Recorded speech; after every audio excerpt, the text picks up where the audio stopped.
Daenerys Targaryen. She says she is the mother of dragons.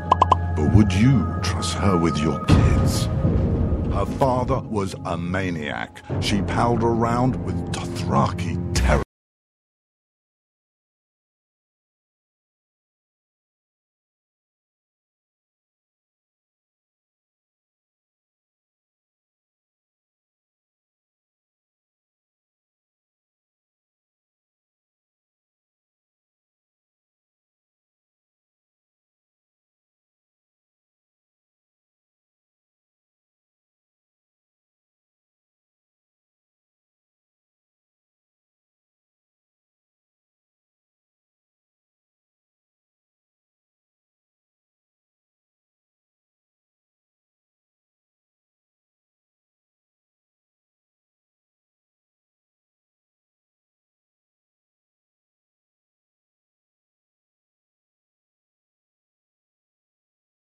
Of fuel is going up. The cost of peat moss is through the thatched roof. And this young and inexperienced king takes advice from a whoremongering imp and has launched an illegal war in the north. What is King Joffrey hiding? This is not our kind of family values. King Joffrey. What a bastard. What a bastard. Paid for by the young Baratheons for freedom.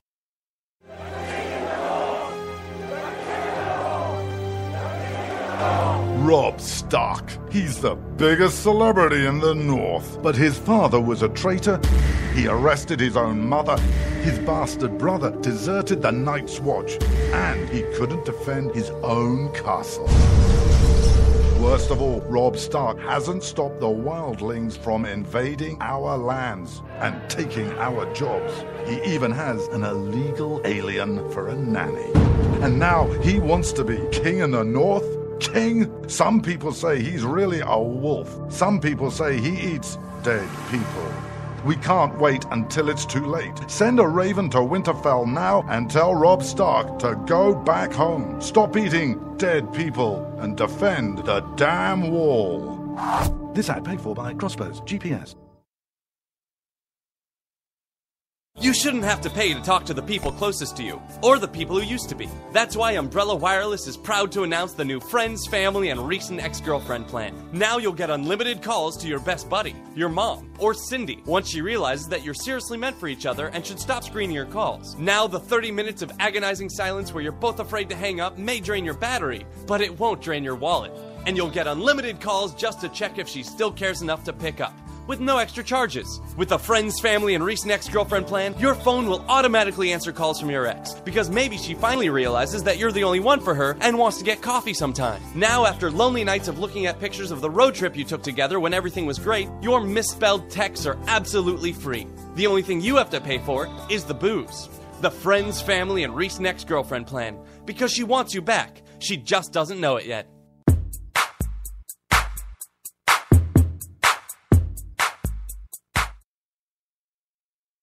When you can't find anything to watch on cable, you get bored. When you get bored, you listen to radio cooking shows. When you listen to radio cooking shows, you invite a friend over for dinner. When you invite a friend over for dinner, you use twice as many beans. When you use twice as many beans, you expel deadly farts that kill your friend's dog. When you kill your friend's dog, your friend becomes unstable. When your friend becomes unstable, you're sued for everything you're worth. When you're sued for everything you're worth, you're thrown to the streets. When you're thrown to the streets, you devote your life to world domination. When you devote your life to world domination, you become an evil fascist overlord. When you become an evil fascist overlord, old friends plot their revenge. When old friends plot their revenge, you are shot in the back of the head. And when you're shot in the back of the head, you miss your jazzercise appointment. Don't miss your jazzercise appointment. Upgrade to Indirect TV. Go online or call 1-800-ERECT-TV.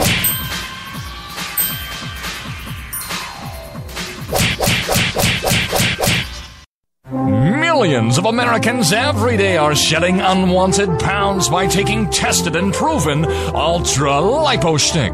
Carbohydrates are bad. Our carbo-fighting antioxidant is good.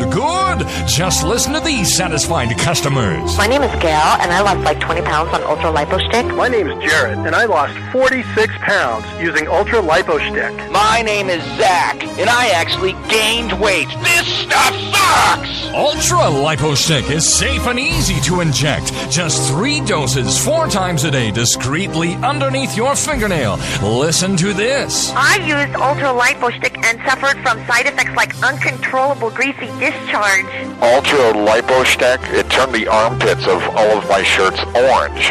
This stuff is crap. Try it today and see some real results. Ultra Lipo Stick. Not available in stores. Results may vary.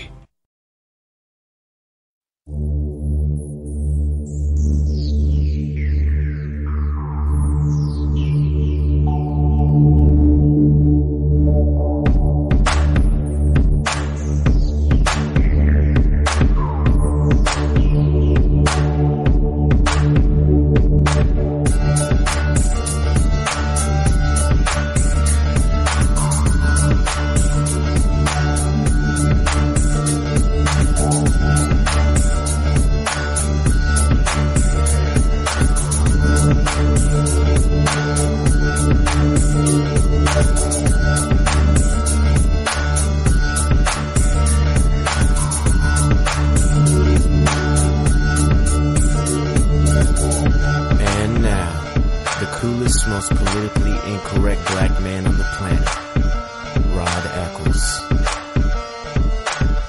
Well, hello, my fellow Americans and liberty lovers all over the planet.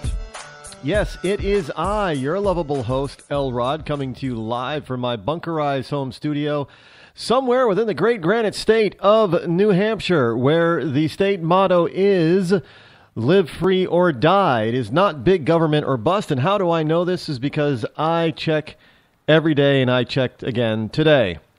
And the motto has not changed. It is Monday, May the 4th, in the year of our Lord 2015, as we get started for a new week, as well as really getting into the month of May. And we are broadcasting for the first time over on Vigilant Liberty Radio. I'd like to thank all the people over there at Vigilant Liberty Radio for bringing me over to their network. It is a great honor and a pleasure of mine, and hopefully we can build a fantastic audience over here. For those of you who are new to the program, of course, my name is Rod Eccles. You're going to want to check out my website at rodeccles.net. There's a lot of good stuff over there. It's a site that continues to grow by leaps and bounds on a daily basis. For those of you who don't know, this is a syndicated program. I am a nationally syndicated talk show host, and some people say I'm an up-and-comer. I hope that is true. Only time will tell if that comes to pass. I will do my best here to make everybody aware of what's going on out there in the world of politics, pop culture, and current events, and whatever else happens to, enter my mind and fancy me. But mostly we talk here about politics and current events and pop culture, and how all three of those things are intertwined and intermingle. Especially how pop culture and current events heavily influences our politics. And there's a lot going on right now. Usually you would think that, weekends are kind of quiet. You have the weekend, Friday weekend document dump from the White House and Congress and other government agencies because, people aren't going to be paying attention on the weekend. And this past weekend, at least up here in the Northeast, was nice. And, it was nice again today. It was in the 80s.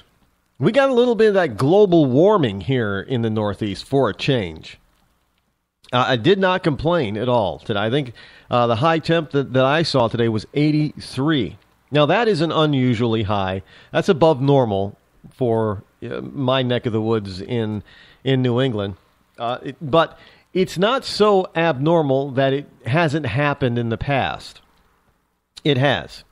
It's happened since the Great Industrial Revolution, and it happened before the Great Industrial Revolution. So historical weather records tell us.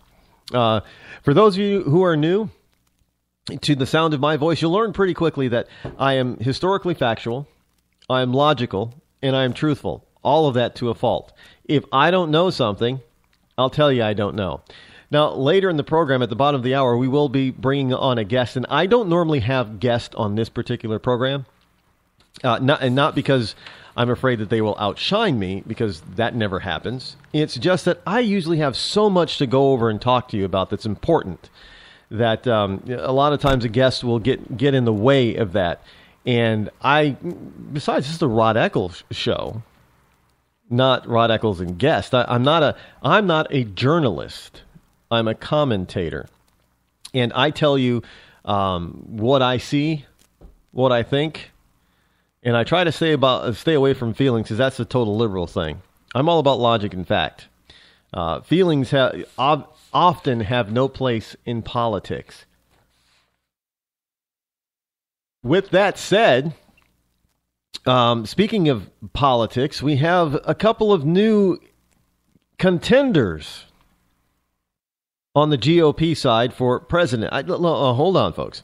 Now, first of all, you have to know that this election is still more than a year and a half. Well, it's about a year and a half out now.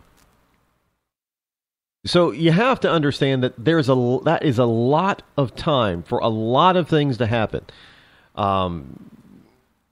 But today we had the announcement of Dr. Ben Carson and Carly Fiorina, both of them announcing in various ways that they are running for president. Now, I got to tell you, I like Dr. Carson. He's a brilliant man. He's not a politician. And that's not a negative by far. Trust me, that is probably a huge positive for him, that he is not a professional politician. But he's not yet a statesman. Now, what is a statesman? Well, look upon our founding fathers. John Adams, George Washington, Thomas Jefferson, Paine. All those guys, John Hancock, those people were statesmen. And the reason the difference is Dr. Carson is a citizen running for public office. Again, nothing wrong with that at all. That's a beautiful thing. A statesman is actually somebody who is willing to put the action where their mouth is and has the ability to get things done that is in the best interest of their constituents. So it could be for the people of their state, of their city or their state, or as president for the people of the entire country. And they are not influenced by outside forces because they have the documentation that we call the Constitution in their back pocket at all times. They know it inside and out. Well, frankly, they wrote it. They argued it. They debated it in order to come up with its current form. But there was no self-interest in there. Now, you could say that looking back, that, oh, yeah, Rod, there was some self-interest in there. No, there really wasn't. There was self-interest as far as it went for their colony, for their individual state.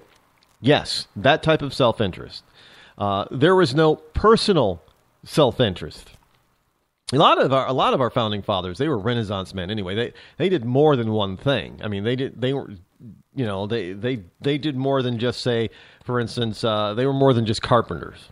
They might have been a carpenter, an architect, a silversmith, a professor. They did a bunch of things in their lives professionally, all of it professionally. But they also looked at what was necessary to be done for the best interest of their constituency, even if it wasn't always the best thing for them personally. Now, Dr. Carson hasn't gotten there yet. He is just a citizen running for public office because he believed the press out there that a whole bunch of people are saying that he should run. Now, I don't think this would have entered his mind if the lamestream media hadn't put it there for him.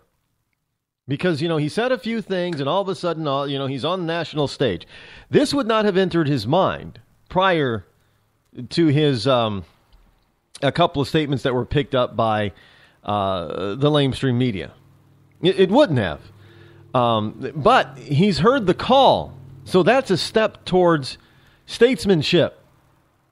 He's heard the call from people, constituents, who want him to run. And there are people out there that seriously want him to win. Now, whether or not I believe that he's the best we have that's running right now for president, that's left to be seen. The problem I have with Dr. Carson is that as a leader, a world leader, and he, president of the United States is a world leader. I think he speaks too softly. He really does. Now, I'm not saying that he can't speak loudly and get angry and upset and throw fits and stuff like that. He's a human being. He's a man. I'm sure he does. But for the general conversation of topic, I think he's too soft spoken. And it sounds like he's either not fully confident of what he's saying, or he's not going to be able to get his point across forcefully to other leaders because he's too soft-spoken. Now, maybe during this campaign that'll change. But if we get into debates, I think that's where you're going to see whether or not Dr. Carson has the chops or not. And I'm not even talking about his platform or his policy beliefs. He's going to have to espouse his policy beliefs.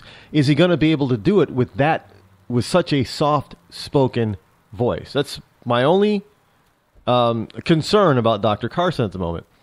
Carly Fiorina, there really has not been a lot said about her, which is really kind of strange. She's kind of like the dark horse, and not in a bad way. She's kind of the dark horse because there hasn't been a lot of arrows slung at her yet. There have been a few, and Hillary Clinton has tried to launch a few arrows at Carly, and I don't think they're going to stick because Hillary's got her own problems. But she's entered the race, and she did so, much like Hillary, online, kind of quietly. And it makes me wonder, is she really serious? Is she going to give this everything she's got as a serious contender? Because unlike the Democratic side, we've already got, 3 people, now 4 other people in the race, where the Democrats don't have anybody but Hillary. So is Carly being too, should I say it, too feministic? Is she trying to garner the female vote by imitating what Hillary Clinton did on her announcement? Lord, I hope not. Carly, let me just give you some advice here. Just come out swinging, girl. Just come out swinging. Don't be timid. Look, I just saw today that the Army Ranger, that's an elite force, highly trained military division within the Army. They're now running and testing female recruits. Now, what will those recruits make it through the Ranger training? Because it's extremely tough. We have yet to see. But look, you've got women who are doing trying to do the really hard stuff, some of the hardest things, the toughest thing in the Army. And you want to come out, Carly, being a little bit meek. No, don't be meek. You got to be strong and forceful and let people, you should have had a huge event somewhere. Now, maybe she's covering up because for the fact that she doesn't yet have a humongous following. And if she threw an event, nobody would have showed up and it would have been, probably embarrassing for her. I understand that. Because sometimes it takes a little while for the momentum to get started and build up before people have the huge crowds. And that's just politics. That's just the way it works. Unless you have a huge name to begin with, which means that you probably have been, served in higher office or campaigning starting years ago. Much like Hillary. So, yeah. Carly is, she's not an enigma, but she's a question mark there as well. However, as I have said in the past, I welcome these people because they all 5 candidates on the GOP side right now, they're all far right of the current GOP leadership. So they're far more conservative than, say, a Mitch McConnell or John Bonnier or the like. The blue blood Republican Gentiles, if you will. This current crop, these 5 now, they're much more conservative than the general Republican leadership, which is a good thing. Because the more people that you get in with that type of a political and psychological and physical bent and policy bent, the more that conversation is going to stay over there. So even if Jeb Bush gets in, people having to cater to Bush is not going to be easy because the base is going to be out there, pounding away and wanting more conservative ideas, more conservative than Jeb can honestly give them. Now, the only problem is that if we have too many people who are true conservatives, and here's my fear, is that the vote will be split among them, and then Jeb will win by fiat. But it's not a fait accompli. Obviously there are going to be people who drop out. And those people who drop out because they're just not garnering the support in votes and such will probably, give their push and their support behind one of the other strong conservative candidates. And this is how it's always worked. When a candidate drops out, they give their support to another candidate that they happen to like, or think that it is, the second best to them. But since they didn't get the votes and get their message out, they have to drop out. So they're going to give the next person their support, and hopefully all the people who were going to vote for the candidate that dropped out would then switch their vote to the endorsed candidate. And that's the way it's always worked. That's nothing new, nothing different. It's not out of the ordinary. It's not strange. I know some people talk about, well, see, they're all the same, Rod. It's just they're selling our government back and forth. No. Not necessarily so in this case. This is just what they do. And this is just the way it's always been. So, it's, don't get me wrong. Do not misunderstand me. Just because there are 5 truly conservative people on the GOP side who've entered the race does not mean that Jeb Bush is going to be the nominee, and does not mean as the candidates begin to drop out that they're going to give their support to George Bush. Jeb Bush. I actually believe that will not happen. Unless Jeb gets to the point where he is, going to be the candidate. Now, if he is fully nominated as a candidate, you will see the others fully back him, of course. But at first, I'm not picking anybody. Let's just say Dr. Carson drops out first. Dr. Carson will probably, maybe he'll endorse, Ted Cruz. So the hope is that all of Dr. Carson's followers and voters will then give their support and their vote to Ted Cruz. That's how it works. That's what the hope is. Doesn't always work that way, but that's the way, it's intended to work. But I don't see people who are supporting any of these 5 candidates going ahead and then in the primaries supporting Jeb. I don't see that happening. I suppose it's possible, but I highly doubt it. Hey, Bill Clinton Bill Clinton says today that he's defending his foundation and the foreign money that it has taken. Now, Bill Clinton says he has no regrets about taking millions in foreign cash for his foundations, even though the donations have caused a political headache for Hillary as she tries to follow him into the Oval Office. He probably, he's like, oh, I asked Hillary if this was going to be a big problem for her, and she said no. So I said, okay, let's just go ahead and take all this money then.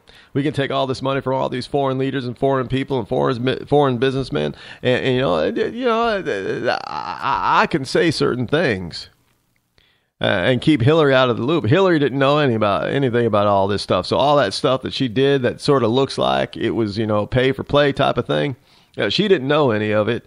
So it was just by coincidence that all those governments and business people from overseas got some special stuff. It was just coincidence. Maybe it's because me and Kitty, see, that's what I call Hillary, and she doesn't know I call her that. So when I'm trying to be nice, I just call her Kitty. Maybe me and Kitty are kind of linked, psychologically. So she knows what I'm thinking, and I know what she's thinking. So I don't even have to go and ask her to know that she didn't know. But I asked her anyway just to make sure. And yeah, I was right. She didn't know anything because she told me she didn't know anything. And Hillary never lies. I try not to lie, but Hillary never lies.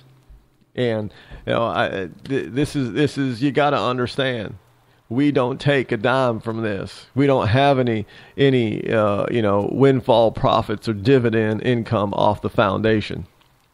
No, all that money is going to charity. Well, yeah, 10%. Well, some of it's going to charity. We got to pay our daughter like a ridiculous amount of money, over $600,000 a year. She's got to be able to afford that $10 million house in Manhattan. That's an expensive house. It's a beautiful home, and I just wanted my grandbaby to grow up in a beautiful home.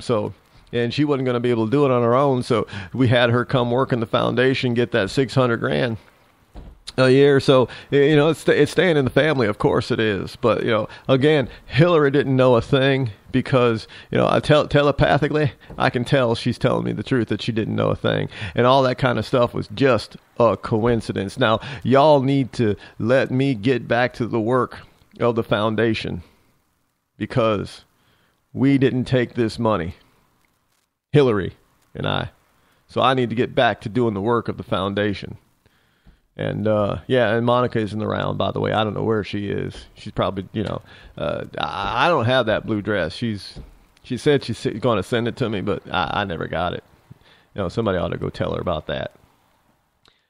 So this guy is just amazing.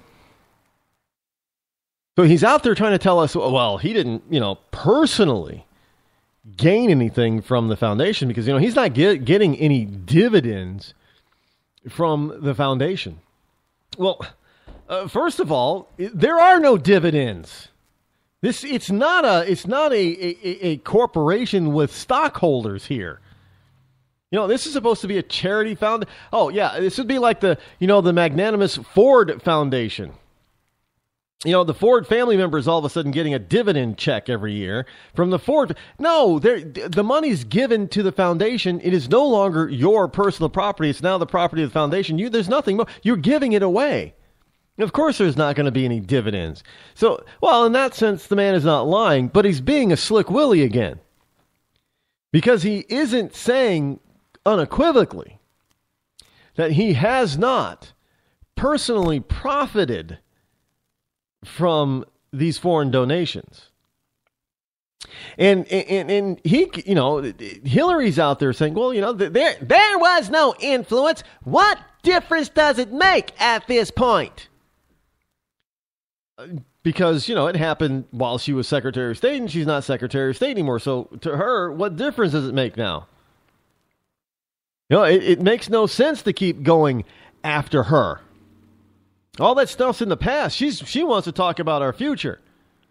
We can't go back to the past. And Bill keeps trying to say, well, yeah, we're an open foundation. We're a transparent foundation.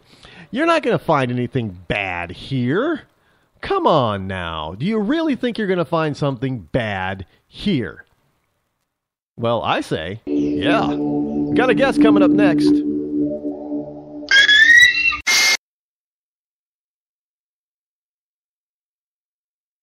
Hi, I'm George Foreman. Do you have an idea for a new product or invention? People ask me all the time, George, how do I get my idea in front of companies? How do I get a patent? What do I do next? I'll tell you like I'll tell them all. Call my friends at InventHelp. Call InventHelp today for free information. InventHelp can submit your invention to companies who are interested in receiving new ideas. Call InventHelp today. To get your free inventor's information, call 1-800-352-1609. That's 1-800-352-1609. If you want to work until you keel over, have less of everything in retirement, or give back more of your hard-earned money to the stock market again, then just ignore me. But if you'd like to protect the money you save, receive a steady, predictable retirement income, and enjoy financial security for as long as you live, then listen to this. You can download a free report that reveals the wealth-building secrets Wall Street and the banks don't want you to know. You'll learn how you can get guaranteed growth, safety, and real prosperity without risking your money in the Wall Street casino, and how to get the money you need when you need it, simply by asking for it. This is the best way to have a 100% secure retirement, and know your money will last as long as you do. To learn more about this method, and to get your free report, go to 52security.com. That's the number 52security.com. 52security.com. Go to 52security.com. Hurt or injured in a car accident? It can be hard to take the proper legal action after a car accident, but waiting can cost you more. The law requires car accident victims to assert claims promptly. You could lose out by simply waiting. Call 800-709-4667 right now to see what your claim could be worth when handled by a skilled attorney. With a lawyer fighting and speaking up for you, you could be entitled to a big cash award. Call 800-709-4667. That's 800-709-4667. Now it's fast and easy to connect with the legal help you need after your car accident. Call 800-709-4667. The call is free, but you need to act now before time runs out on your claim. You need a lawyer to fight for you, protect you, and get you the compensation you need and deserve. Time's wasting. Call 800-709-4667. That's 800-709-4667. Call now. I considered suicide so I wouldn't put my family through all the pain. Many of our warriors are returning home from the battlefield, only to face a new war as they struggle with devastating injuries. At Wounded Warrior Project, we understand. We're there to help. Even though you think you're broken, you're not. It's the physical and the emotional healing that Wounded Warrior Project provides. With a gift of just $19 a month, you can join Wounded Warrior Project. You'll help provide critically needed programs and services that rebuild lives. Beautiful. There you go, buddy. The ongoing needs of our wounded and their families will continue for many years to come. Now is the time to show your support. Call now or go online with your gift of just $19 a month, and we'll send you this Wounded Warrior Project blanket. It made me feel that there's people out there that care about us. After this event, we can finally maybe start to heal as a family and move forward. We need your help. The families are hurting. For many of our wounded heroes, the greatest casualty is being forgotten. That's why your gift of just $19 a month is so important. Please, call or go online right now. You shouldn't have to pay to talk to the people closest to you, or the people who used to be. That's why Umbrella Wireless is proud to announce the new Friends, Family, and Recent Ex-Girlfriend plan. Now you'll get unlimited calls to your best buddy, your mom, or Cindy, once she realizes that you're seriously meant for each other and should stop screening your calls. Now the 30 minutes of agonizing silence where you're both afraid to hang up may drain your battery, but it won't drain your wallet. And you'll get unlimited calls just to check if she still cares enough to pick up, with no extra charges. With the Friends, Family, and Recent Ex-Girlfriend plan, your phone will automatically answer calls from your ex, because maybe she finally realizes that you're the only one for her and wants to get coffee sometime. Now, after lonely nights of looking at pictures of the road trip you took together when everything was great, your misspelled texts are absolutely free. The only thing you have to pay for is the booze. The Friends, Family, and Recent Ex-Girlfriend plan, because she wants you back. She just doesn't know it yet.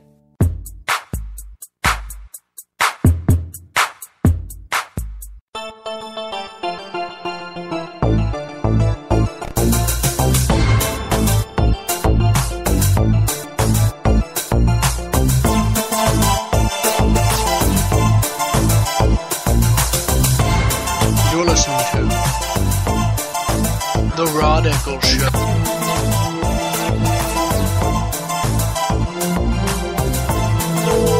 And welcome back. Trying to see here if we can get our guest on the PSC line. Talk Radio. This is Beth. Hi, Beth. This is Rod. How are you tonight? I'm good. How are you doing, sir? Good. We are on a new network, as you probably well know, and I'm using a whole new system, and everybody out there is waiting for you to talk to me tonight, and all the new people. And Beth and I first met. I was on her program, actually, a few weeks ago. We had a wonderful time together.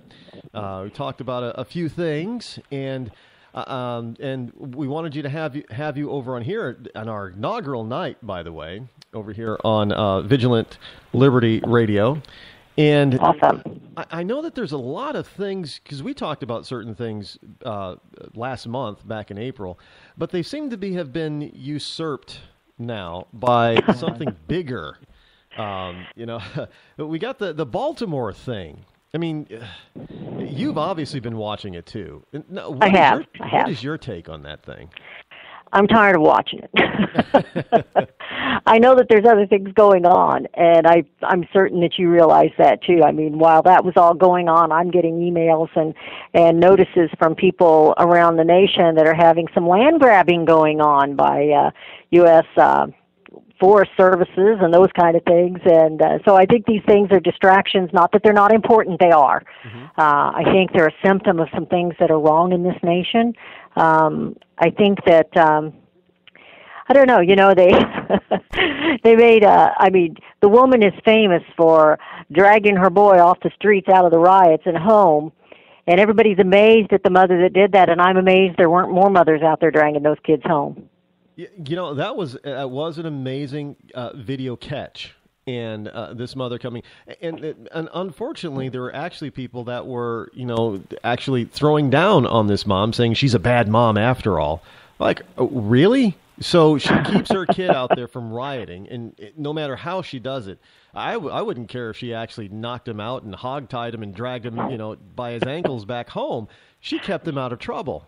That's the important thing. Rod, I raised 5 sons, and I found a real delicate spot. If you can get a hold of their ear and just twist it a little bit, they usually come with you. You don't have to whop them too much. If you just twist that ear, they'll drag along with you. And I was a tough mom, and I figured it wouldn't be long before somebody was coming out and thought she was abusive, but she was not. She was keeping him out of trouble. She was doing the best thing for him, and she made him go home and watch it, according to one of the interviews I saw of her, which I thought was pretty smart. Yeah. Otherwise, this kid could have ended up in a year or two in jail or dead, and everybody be blaming the mom for not taking a stronger stand. It's kind of the damned if you do, damned if you don't type of thing, and it's because people are too busy in other people's lives instead of paying attention to what's real out there. I mean, right now we've got the Middle East on fire. We've got a ballooning deficit in this country.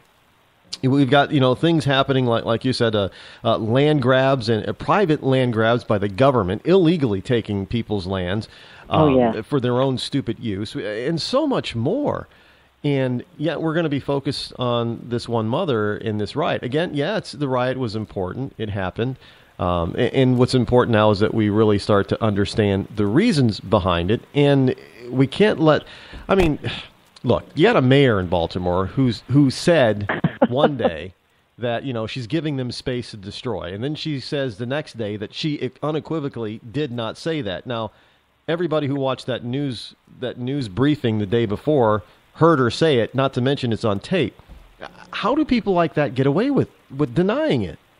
Well, I think she didn't know what she said.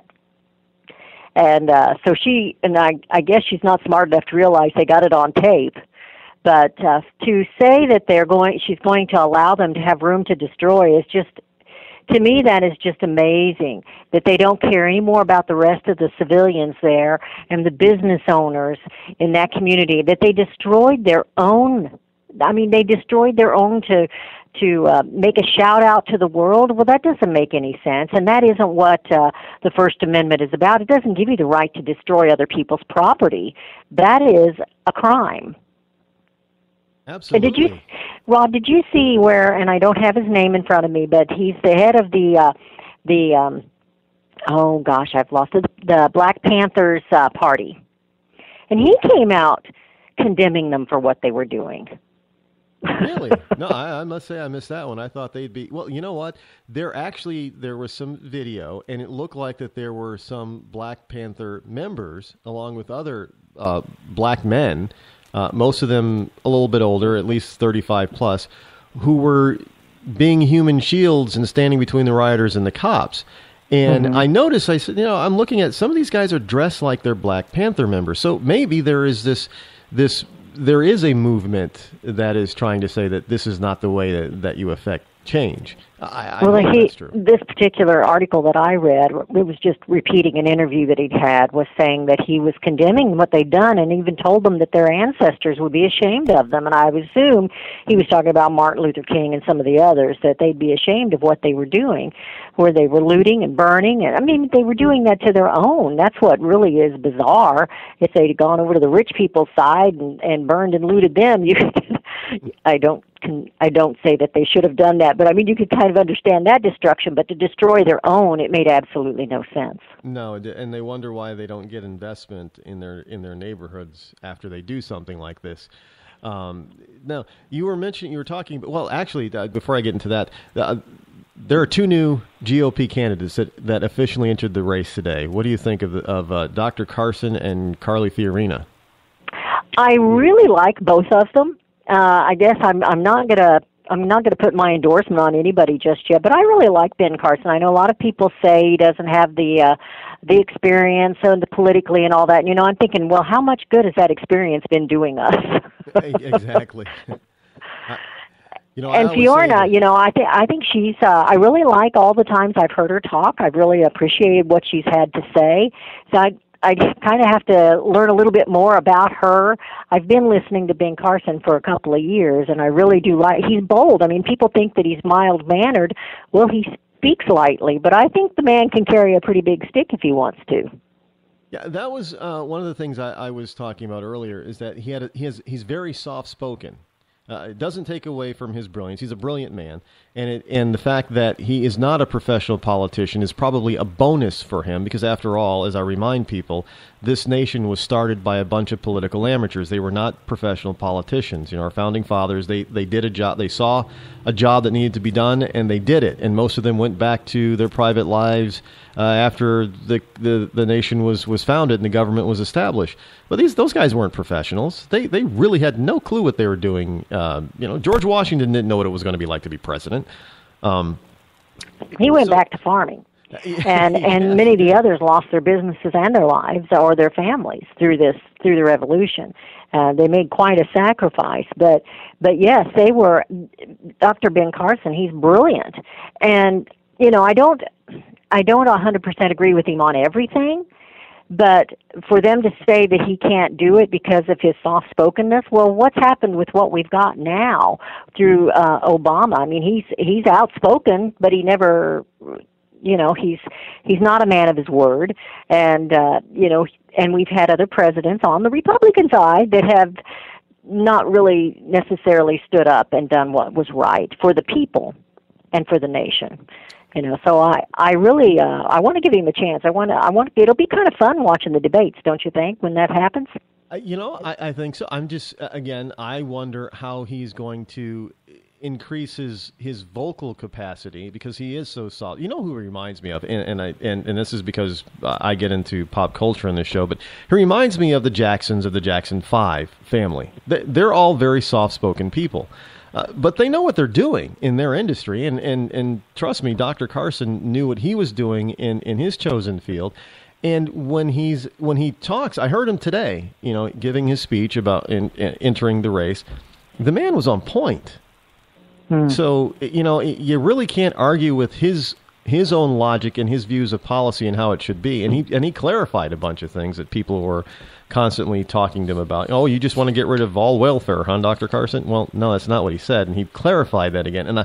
And quite frankly, sometimes, especially when he's dealing with the press, I think that soft-spoken voice is his asset, his greatest asset, because how are you going to try to berate somebody who sounds how are you going to nice? attack somebody that talks soft-spoken to you, Well, I'm concerned, and I don't know if you have this concern or not, that we're going to have so many Republicans running that they're going to start attacking one another, and I don't want to see that. I want to see them really rally against what has been going on and not so much focus on one another's weaknesses.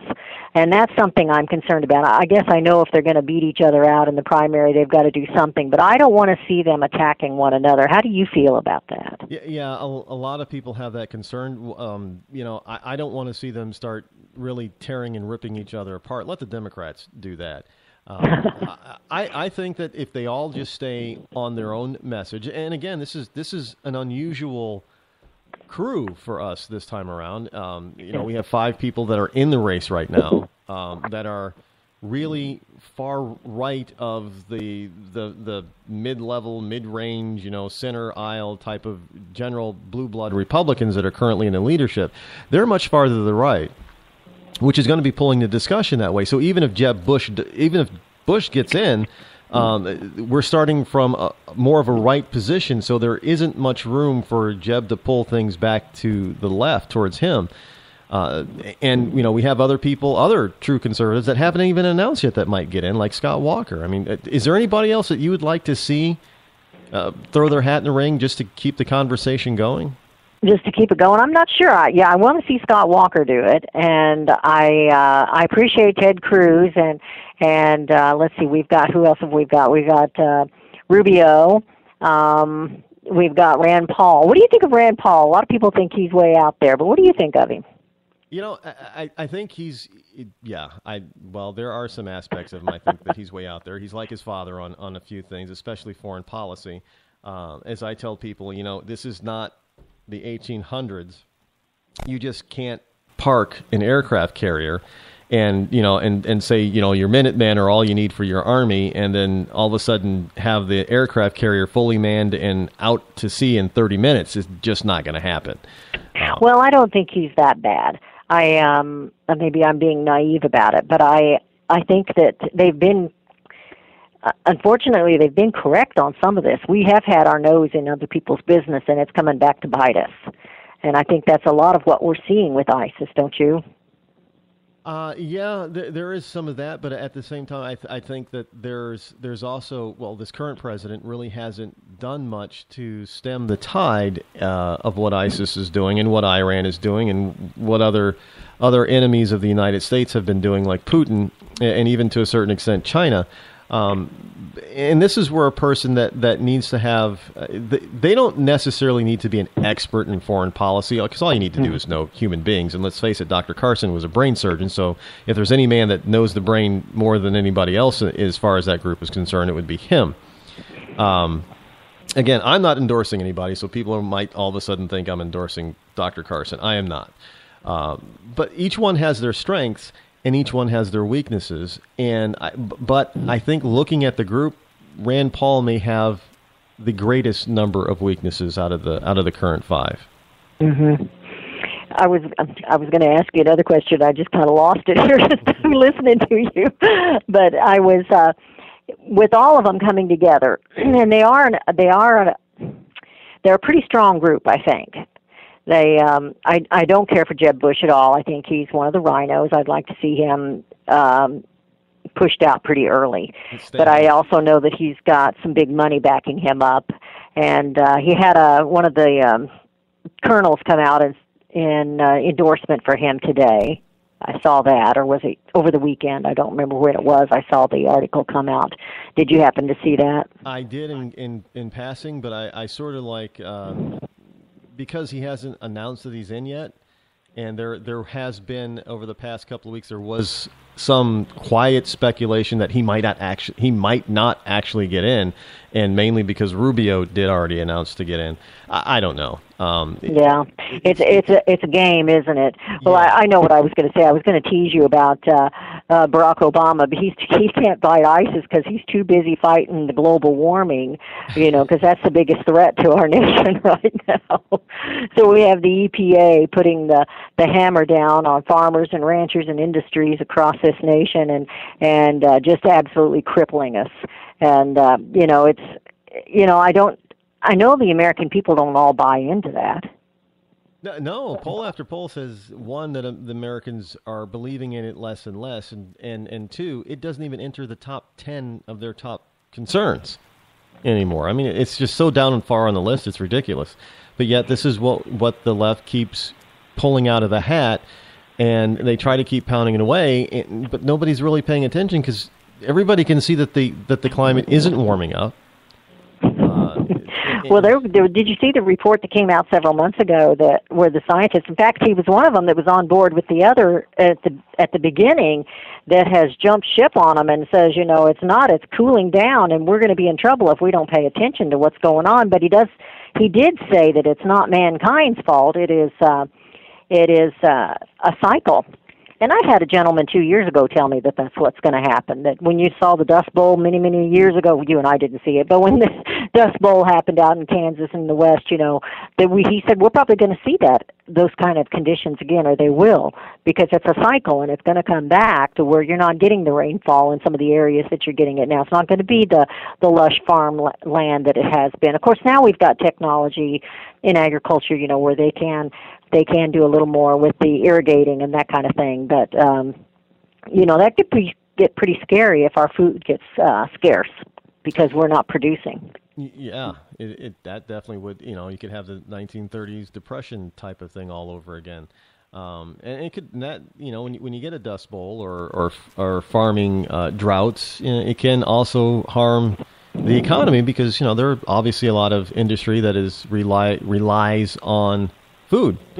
And farmers, both commercial and family farms. So if they can't grow and produce, then those companies don't have anything to market. So and we won't need anybody in the canneries and the factories, and so it's going to be. I've often said, of course, I'm in the rural part of the nation. And I've often said, what happens in rural America happens to all America because people don't see it that way, but it is actually the foundation of this nation. You've got to have an industry that produces food and, whether it's crops or livestock, it doesn't matter if you're vegetarian or you're a meat eater, you've got to have food. And if we're not producing food for this nation, then we're going to be in big trouble. Yeah, every civilization, and the civilization and their armies run on two things alone, food and water.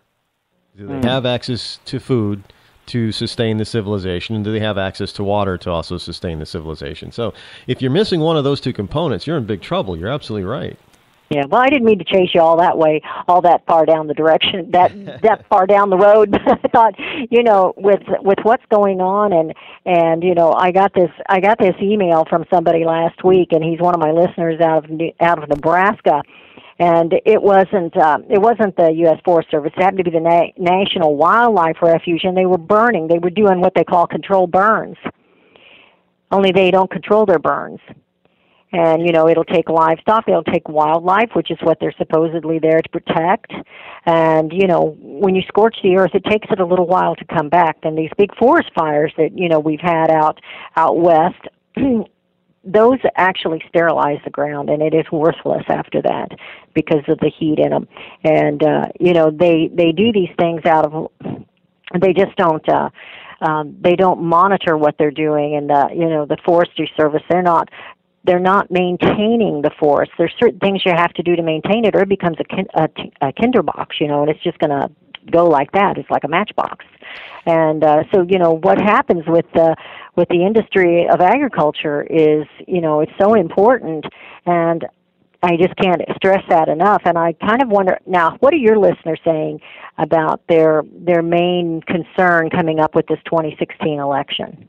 Well, the economy. Because we have so many people still out of work. Even though Obama tells us, we're down at like 5.5% unemployment, which is a lie. But the economy and what's happening in foreign policy in the Middle East, especially, that has a lot of people concerned. And you have the end of the world people out there all of a sudden, really ratcheting up their rhetoric too. So it gets under people's skin a little bit. So that's understandable. But they do see that the economy is probably, and it seems like every time we're going to change it, if there's a president that's been in there 2 terms, it seems like we always go back to the point of the economy.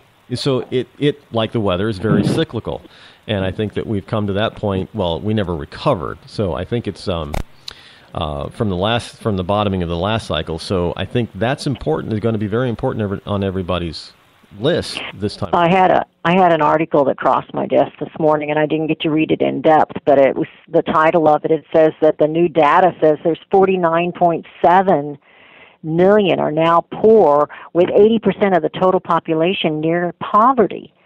That's a lot. Yeah.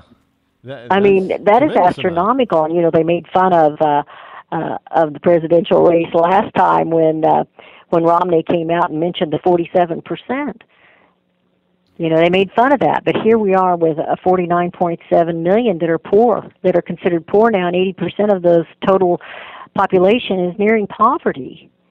And I know that you're kind of in a city area, but if you drive through the countryside, if you drive, take off and drive from one coast to the other, and you go through what we call the flyover states, and you'll see where the county seats and things are, and how those towns are just collapsing because they have no economy keeping them going. The factories are closing down, and that kind of industry, where you've got through the part of the country that has the coal mines, they're just closing down because of the EPA and the things that are going on. And it's really a big concern. So I was curious what your listeners were saying.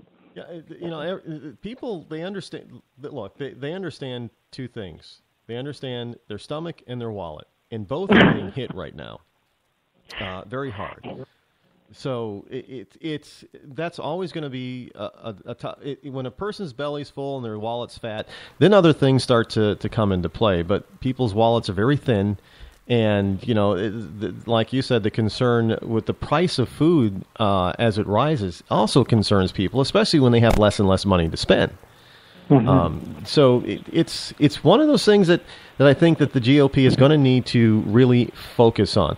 Beth, why don't you tell us about how people can listen to you and contact you? Oh, okay. Well, you can go to my website, which is just simply csctalkradio.com, and there is a station list there. I am nationally syndicated. I'm on about 25 stations across 12 states and shortwave, and then the Internet. And so they can listen to me that way, and you can always listen now or listen later. I've got them all podcasts, so you can go and listen later if you happen to be at work from 10 to 11 in the morning. I am in Central Time, and so my show is 10:06 to 11 a.m. every morning, Monday through Friday. I call it our common sense coffee break time. So we try to make sense out of what's going on, and we have a variety of guests. Today I had John Eidsmoe on. He is with the organization, the Foundation for Moral Law, that was founded by Judge Roy Moore, and we talked about the Supreme Court. Did you read some of those things with the oral arguments that they made last week? I thought it was very interesting and somewhat encouraging. I'm not getting too happy over it just yet, but on the same-sex marriage, on redefining marriage, did you happen to read any of those? Yeah. There was it looks like that there's, well, it looks like it's so far it could be a 4-4. So then Kennedy is probably the swing vote at this particular time on the gay marriage issue. Yes, but they didn't. The arguments that I were reading, they kind of acted like they didn't really want to make this decision. I don't think they turned down a lot of that stuff before. Turned it away and sent it back to the states and things like that. I really don't think they wanted to venture into this, but now that they have to, it's going to be quite contentious. And I think Chief Justice Roberts doesn't want to make another serious error like he did with Obamacare. Boy, they did mess up there, didn't they? Oh, yeah. And then, of course, they're talking about, the 40-some years ago when they made the mistake with abortion. They shouldn't be going over and telling all the states what they have to do, and that's what's really, really concerning. There's no longer any state sovereignty. And, that's concerning because how we were set up, and I know we're preaching to the choir here, yeah. But I know, how we were set up as a nation is to be governed locally. Yeah. And so, it is important who you have on your school board. It is important who your county commissioner, your county sheriff is. It is important who your aldermen are. It is important who your state senators and representatives are and your governor. I've often, it's been kind of amazing to me, how mankind likes power, especially as politicians. Do they not know that the mayors and what kind of power mayors have and county sheriffs and state governors? Do they not understand they really have more power than D.C.? We've got everything upside down, Rod. Yeah, all politics is local. Well, I do have to go into a hard break right now. I do thank you again for joining me tonight, Beth. And thank you. And congratulations on your new network. Thank you very much. Well, You're I welcome. look forward to speaking with you again soon. All right, absolutely. Thanks a lot. Take care, Rod. Bye-bye. And, folks, I guess we will be right back.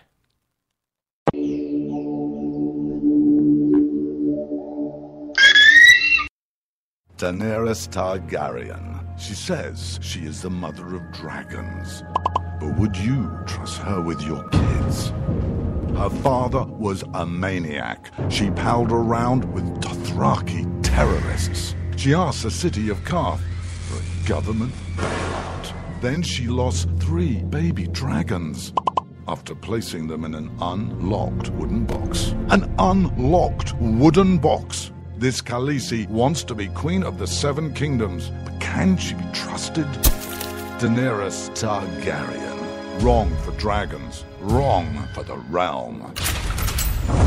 Paid for by the Committee to Protect Dragons. We don't know anything about him. He was never really vetted. Is he really the true-born son of Robert Baratheon? All over the 7 kingdoms, people are asking the same question. Who is the real King Joffrey? The people of Westeros are hurting. Winter is coming. Crop yields are falling, and the price of fuel is going up. The cost of peat moss is through the thatched roof. And this young and inexperienced king takes advice from a whoremongering imp and has launched an illegal war in the north. What is King Joffrey hiding? This is not our kind of family values. King Joffrey. What a bastard. What a bastard. Paid for by the young Baratheons for freedom.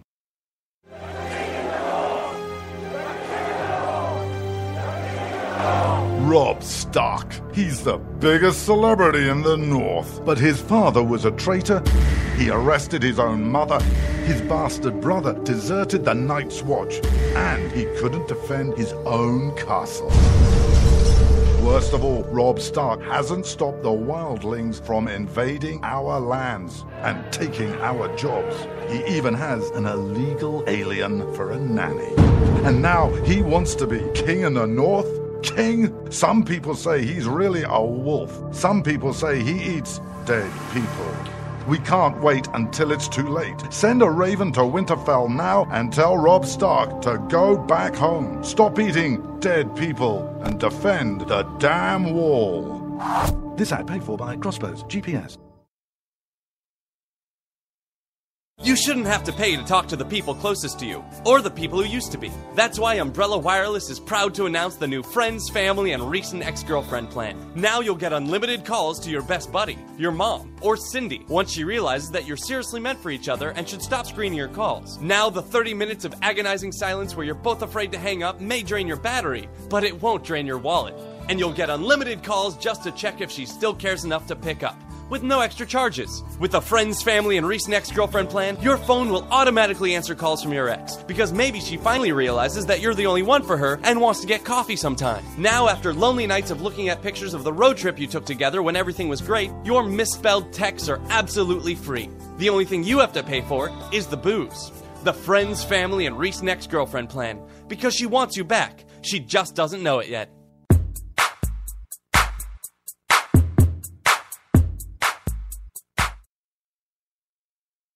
When you can't find anything to watch on cable, you get bored. When you get bored, you listen to radio cooking shows.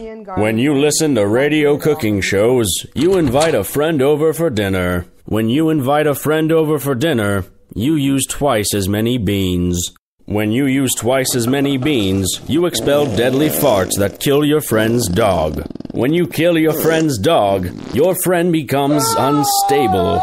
When your friend becomes unstable, you're sued for everything you're worth. When you're sued for everything you're worth, you're thrown to the streets. When you're thrown to the streets, you devote your life to world domination. When you devote your life to world domination, you become an evil fascist overlord. When you become an evil fascist overlord, old friends plot their revenge. When old friends plot their revenge, you are shot in the back of the head. And when you're shot in the back of the head, you miss your jazzercise appointment. Don't miss your jazzercise appointment. Upgrade to Indirect TV. Go online or call 1-800-IRECT-TV.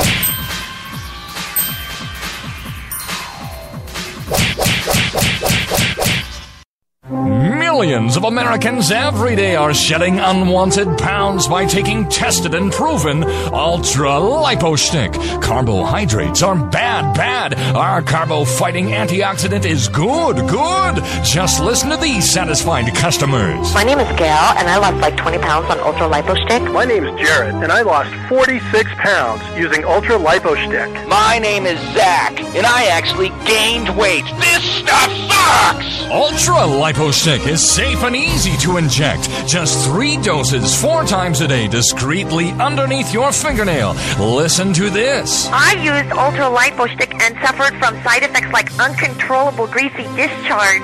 Ultra-lipo shtick, it turned the armpits of all of my shirts orange. This stuff is crap. Try it today and see some real results. Ultra-lipo shtick. Not available in stores. Results may vary.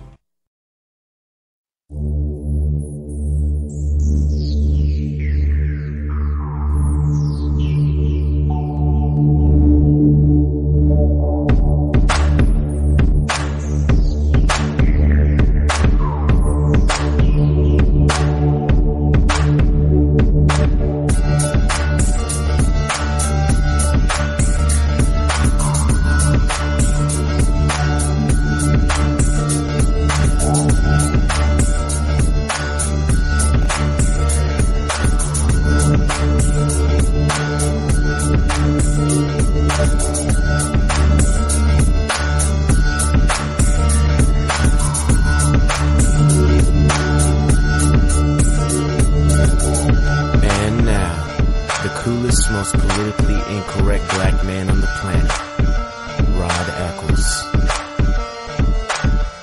Hello, my fellow Americans. It is I, your lovable host, El Rod, coming to you live from my bunkerized home studio somewhere within the great granite state of New Hampshire, where the state motto is still live free or die. It is not big government or bust. It is Monday, May the 4th, in the year of our Lord 2015, as we roll into our second hour. Man, the first hour just flew by.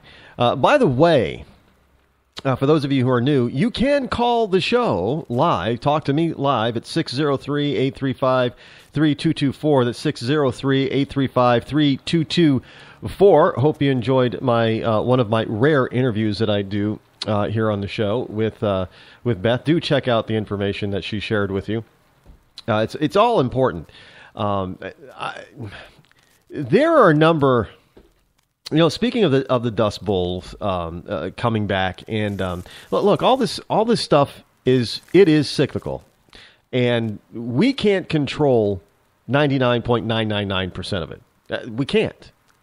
We just do not have the. You know, maybe I doubt we ever will, but maybe someday we'll have something like Star Trek called the Weather Net. You know, remember that from the TV shows Star Trek? They have Weather Net. They're able to control the weather. Now, my fear with that, and that's probably far into the future, is that mankind will think it's smarter than Mother Nature and really screw things up by doing that. Because all of that stuff is necessary for the way God has this planet set up. All that stuff serves a purpose. It's necessary. Earthquakes are necessary. As much as destruction and death that an earthquake can cause, it's still necessary. Earthquakes do certain things by relieving certain pressures and stresses, on the Earth's surface and way deep down down towards the core of the planet. That stuff is necessary. Volcanoes are necessary. We have things like, tornadoes and hurricanes. And I know some people are probably thinking, well, how is a tornado and a hurricane necessary? Well, they are. It does certain things to the oceans and to water and to the land that helps change things, that keeps things going and growing. Excuse me. Oh, excuse me. But, we have to keep all this stuff in mind. We cannot take out all this stuff and expect no consequences. That stuff is going to happen. It needs to happen. And with that, we have other things that happen as far as the weather is concerned. And it's important that we note that we don't have the power to change things like that. We just don't have the power. Someday, maybe, we'll be able to affect certain types of weather conditions, but I don't think we'll ever get to the point where we can just control the whole planet's weather and climate. And again, it's not something that we're smart enough to understand. And I don't think we'll ever get there. Simply because this is a natural, if you want to look at it this way, the Earth is a natural organism. And you can't know everything there is to know about a natural organism. Because, we always think that we know something a lot, and then we find out that we didn't really know much at all. Excuse me. Let me tell you about vitamins, for instance. Now follow me on this, folks. I am getting somewhere. Even though I tend to swallow the wrong way sometimes. It happens. This is live radio. I know it sucks sometimes, but hey, it happens. You roll with it. So we have vitamins out there. Now, we used to think that we knew all the vitamins that a person needed, that the human body needed. And then, lo and behold, we found out there were some more vitamins out there that we didn't know. But it's already been in our food. So we go out there and we buy these chemical-made vitamins where they just put in certain types of vitamins and minerals. But we don't know all the vitamins and minerals that we need. So we can only put in those that we know about, right? Unless we're getting our vitamins derived from natural food sources. But the regular, the ones that a lot of us grew up on, like One A Day and Flintstones and that kind of stuff, they put in these chemically derived or artificially derived vitamins. And we don't know all the vitamins. So whenever they find a new one, then those manufacturers have to go and add it. But there was a big problem with that stuff. There was stuff that they didn't understand or know about. And those are phytofactors or phytochemicals. Now, those things are, their molecular structure is smaller than vitamins. And plants naturally have them. Our meat sources naturally have certain things like these. And we've just begun to scratch the surface on all the different phytofactors, as they're called, that are out there. So manufacturers cannot artificially include them yet because they don't know what they are. And just because we don't know what they are does not mean that it's not vital. Just because we do not fully understand the need for hurricanes and earthquakes and volcanoes and tornadoes and such does not mean that we should get rid of them just because they somehow make us and put us in spots that are uncomfortable. It's too much snow. Really, is it too much snow? Or does it come in cycle? I mean, look, everybody was worried about flooding here in New England because of all the record snowfall that we had. The point that they were not taking into consideration is the fact that the snow that fell down, much of it was this really light, fluffy stuff because it was also so cold. There's not a lot of moisture in that snow. So thus, when it melts, there's not going to be a lot of water released. And people were surprised. Well, we didn't have a lot of flooding. Even though we had some, a pretty normal amount of rain during April, we didn't have flooding. Now, there have been years here recently that we've had some severe spring flooding. We didn't, and we've had average and under average snowfall during those times where we had severe flooding. We didn't have severe flooding this year, and we had record amounts of snowfall. So even when we know certain factors that light, fluffy snow has a lot less moisture in it than the heavier stuff. A foot of heavy snow has more moisture in it than a foot of light, fluffy snow. Plain and simple. But yet and still, we'll put that aside and say, oh, we're going to have flooding because we had all this snow. We don't know. We don't know enough. So for us to start telling everybody that we're causing all this climate change is absolutely ludicrous at best. At best. It's just not man's fault. We were told that the planet is warming up. It's warming up. But in spite of the fact that we've got NASA satellite data that shows that the planet has not warmed one iota in 18 years. In fact, it's cooled off some. In fact, it's cooled off so much that we've had record levels of polar ice. We've had record levels of it. They take pictures of it. We can see it. So you want to, all you wonderful environmentalist wacko lefties want to tell us that NASA's faking the pictures? Hell, NASA's on your side as far as a lot of global warming crap is concerned. But they're the ones taking the pictures, and they're showing us, well, hey, we got all this ice up there. Oh, no. And to this day, I hear people tell me, well, the ocean levels are rising. Well, explain this. Is there more water coming from somewhere? Because unless there is, if you have record amounts of ice, which is frozen water, you can't have rising oceans. In fact, we've had oceans levels decrease because of all the ice. And they say, well, we're seeing our coastlines disappear. Well, that's called Mother Nature, and she uses a certain thing called erosion that's been going on since the beginning of time. And we do our best to try to control erosion because, we want to keep our coastlines pretty much the way we have them now.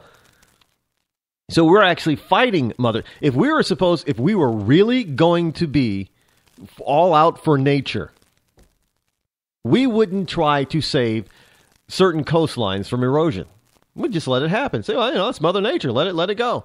No, but hey, we've got environmentalist wackos running around out there trying to tell us, well, we need to build this type of berm and this type of berm or this type of natural berm in order to stop or slow down erosion of the coastline over here.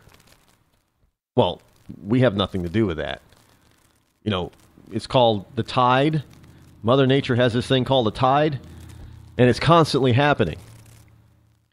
Every time that wave of water comes in, I don't care how small that wave is, and it goes back out, it carries a little bit of the coastline with it.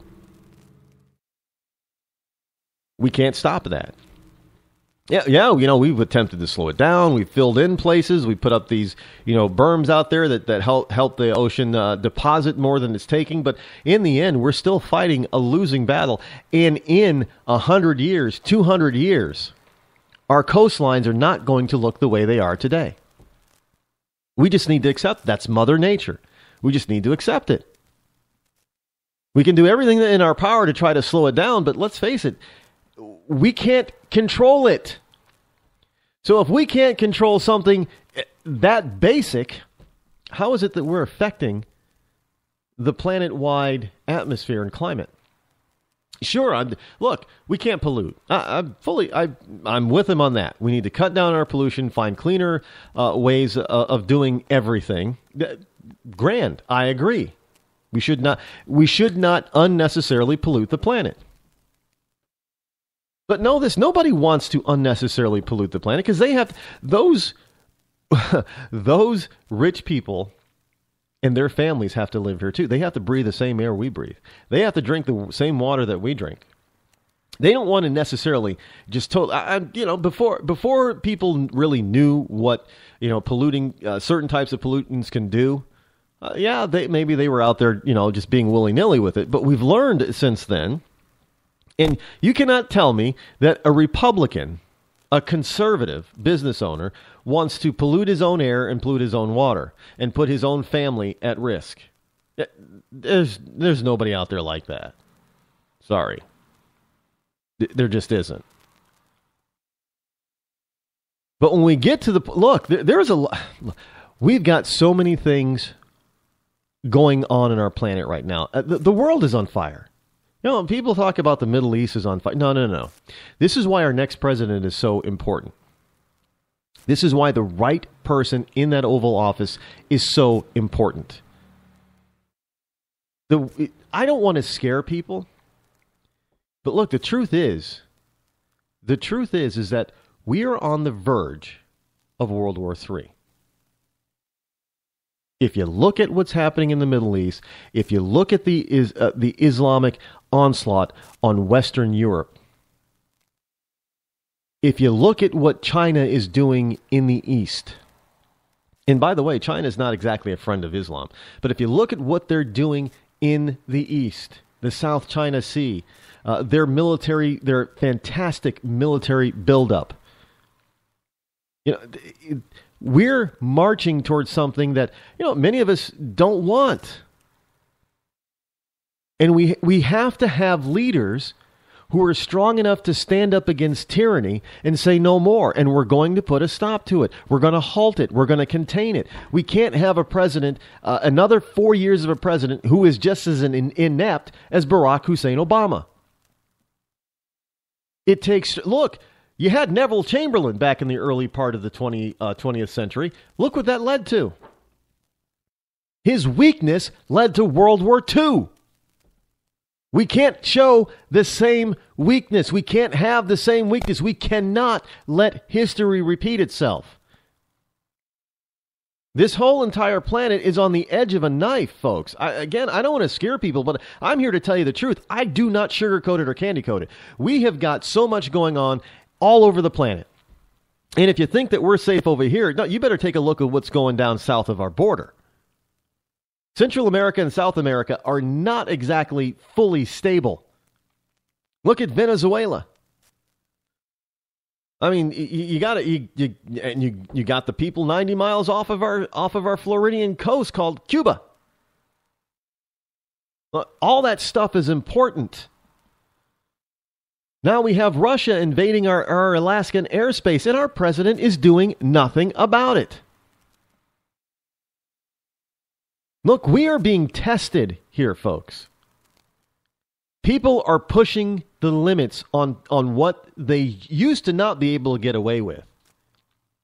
There is no way that if Ronald Reagan was president today, that he'd be letting Putin get away with what's happening in the Ukraine, what Putin is doing with Iran. Never would have allowed it.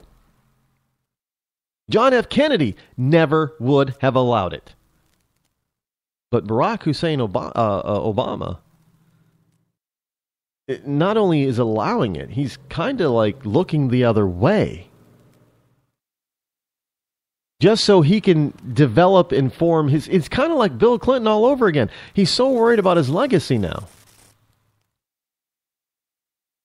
He really is. It's all about this legacy.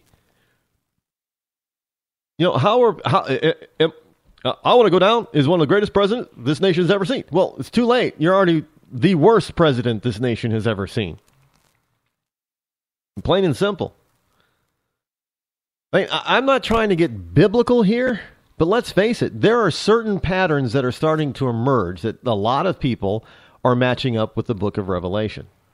Now, I always stop people short a little bit about all that because, there are signs, and I know that I have seen the reports about people hearing these loud sounds out of nowhere, and they're calling them, the horn blasts that are depicted in the book of Revelation. I haven't heard them. And the point is that according to the Bible, that when those blasts happen, everybody will hear them. They may not know exactly what it is, but everybody will hear them. I haven't heard them. A lot of people haven't heard them. Putting it on YouTube, having a video and then putting it on YouTube, it does not reach the world.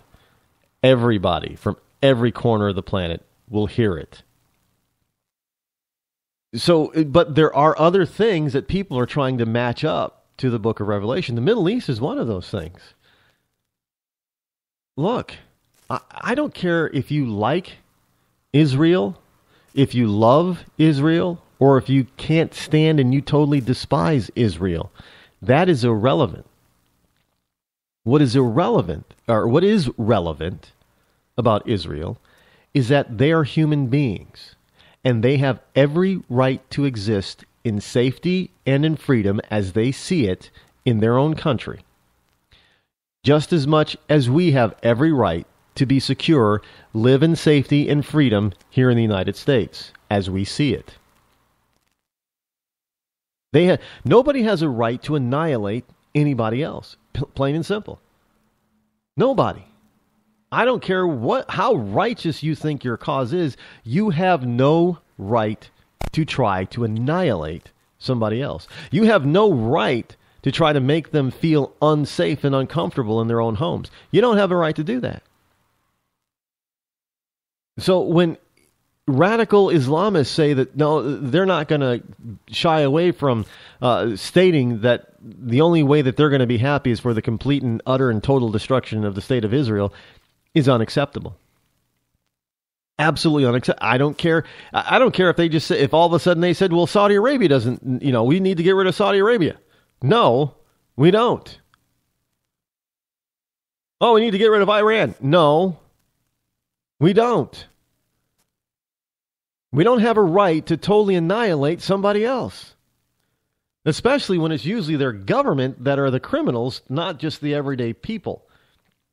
Everyday people like you and me all across the planet, we have the same goal. We want to live our lives with as little government intrusion as possible. Make sure that our family is well fed and that our children grow up nice and healthy and are able to produce grandchildren, great-grandchildren, and produce our posterity. Survival. That's all we all want. We all want to survive. Plain and simple. We all have the right to survive. We're worried about here in this country. Well, actually, we're not really worried about it. But our politicians in this country, are especially on the left side of the political aisle, are all worried about global warming and global climate change. Now, I don't know about you, but, look, fracking in the United States of America has nothing to do with that major earthquake in Nepal. Nothing. They're not fracking over there. They're not drilling for anything over there. It's just going to happen. And simply because we have certain parts of the world that have not learned how to defend themselves against certain natural disasters and to give them a fighting chance, we see these numbers, these death toll numbers that are tremendous. That is what we should be working on, helping other people bring up their standard of living and learning to our level at least. Because we've learned how to cope with these types of disasters that help people survive, that help properties survive. No, we can't protect everything and nothing is foolproof, but we can help it so it has as minimal impact as possible on human lives. But our left doesn't seem to think that that's important. Oh, they seem to think it's more important to go ahead and try to take somebody else's wealth. I mean, they think it's more important to argue that we need to shut down coal mines and put people out of work without any alternatives. When industry changes, naturally, the people that it displaces are able to retool and find other types of work. Look, when the vinyl record industry died, what replaced it? Well, the CD industry, basically. So we went from manufacturing vinyl records to CDs. So a lot of people are able to, relearn, retool, and find different work.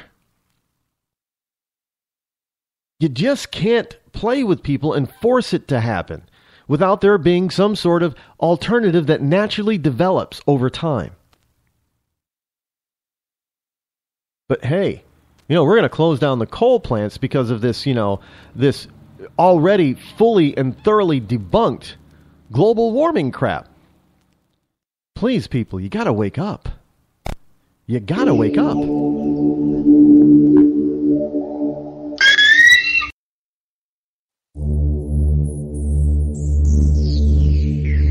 Hi, I'm George Foreman. Do you have an idea for a new product or invention? People ask me all the time, George, how do I get my idea in front of companies? How do I get a patent? What do I do next? I'll tell you like I'll tell them all. Call my friends at InventHelp. Call InventHelp today for free information. InventHelp can submit your invention to companies who are interested in receiving new ideas. Call InventHelp today. To get your free inventor's information, call 1-800-352-1609. That's 1-800-352-1609. If you want to work until you keel over, have less of everything in retirement, or give back more of your hard-earned money to the stock market again, then just ignore me. But if you'd like to protect the money you save, receive a steady, predictable retirement income, and enjoy financial security for as long as you live, then listen to this. You can download a free report that reveals the wealth-building secrets Wall Street and the banks don't want you to know. You'll learn how you can get guaranteed growth, safety, and real prosperity without risking your money in the Wall Street casino, and how to get the money you need when you need it, simply by asking for it. This is the best way to have a 100% secure retirement, and know your money will last as long as you do. To learn more about this method, and to get your free report, go to 52security.com. That's the number 52security.com. 52security.com. Go to 52security.com. Hurt or injured in a car accident? It can be hard to take the proper legal action after a car accident, but waiting can cost you more. The law requires car accident victims to assert claims promptly. You could lose out by simply waiting. Call 800-709-4667 right now to see what your claim could be worth when handled by a skilled attorney. With a lawyer fighting and speaking up for you, you could be entitled to a big cash award. Call 800-709-4667. That's 800-709-4667. Now it's fast and easy to connect with the legal help you need after your car accident. Call 800-709-4667. The call is free, but you need to act now before time runs out on your claim. You need a lawyer to fight for you, protect you, and get you the compensation you need and deserve. Time's wasting. Call 800-709-4667. That's 800-709-4667. Call now. I considered suicide so I wouldn't put my family through all the pain. Many of our warriors are returning home from the battlefield, only to face a new war as they struggle with devastating injuries. At Wounded Warrior Project, we understand. We're there to help. Even though you think you're broken, you're not. It's the physical and the emotional healing that Wounded Warrior Project provides. With a gift of just $19 a month, you can join Wounded Warrior Project. You'll help provide critically needed programs and services that rebuild lives. Beautiful. There you go, buddy. The ongoing needs of our wounded and their families will continue for many years to come. Now is the time to show your support. Call now or go online with your gift of just $19 a month, and we'll send you this Wounded Warrior Project blanket. It made me feel that there's people out there that care about us. After this event, we can finally maybe start to heal as a family and move forward. We need your help. The families are hurting. For many of our wounded heroes, the greatest casualty is being forgotten. That's why your gift of just $19 a month is so important. Please, call or go online right now. You shouldn't have to pay to talk to the people closest to you, or the people who used to be. That's why Umbrella Wireless is proud to announce the new Friends, Family, and Recent Ex-Girlfriend plan. Now you'll get unlimited calls to your best buddy, your mom, or Cindy, once she realizes that you're seriously meant for each other and should stop screening your calls. Now the 30 minutes of agonizing silence where you're both afraid to hang up may drain your battery, but it won't drain your wallet. And you'll get unlimited calls just to check if she still cares enough to pick up. with no extra charges. With the Friends, Family, and Recent Ex-Girlfriend plan, your phone will automatically answer calls from your ex, because maybe she finally realizes that you're the only one for her and wants to get coffee sometime. Now, after lonely nights of looking at pictures of the road trip you took together when everything was great, your misspelled texts are absolutely free. The only thing you have to pay for is the booze. The Friends, Family, and Recent Ex-Girlfriend plan, because she wants you back. She just doesn't know it yet.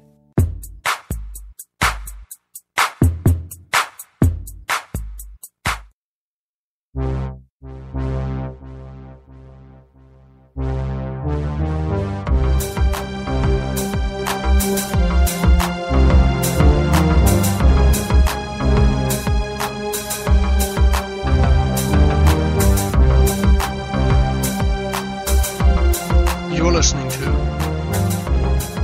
The Rod Eccles Show. You know, folks, you really can't change human nature. Human nature is always going to be human nature, and human nature is survival. You know, God instilled that in each and every one of us. You're just not going to be able to, and believe it or not, God instilled a real sense of right and wrong in every one of us. And we all know what's, you know, the basics of what's right and the basics of what's wrong. Those things are innate in human beings, just as they are with other animals. But it takes life experience and either training, education, or lack thereof that produces things that go outside of the natural, of the norm. Well, it is the rare occasion when somebody is just born evil. It's rare. You can call it a birth defect if you want, and I believe it is.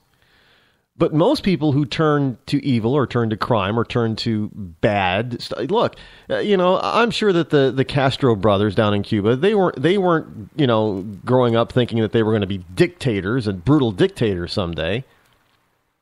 It's not what they naturally thought. Whatever. Look, we understand that your environment, where you grow up, how you're educated, has the greatest impact in your life. And we can see that they've done studies of twins that were split at birth. And, they could find that the twins may have the same likes, the same dislikes. They may have the same mannerisms. They even may, sound an awful lot alike.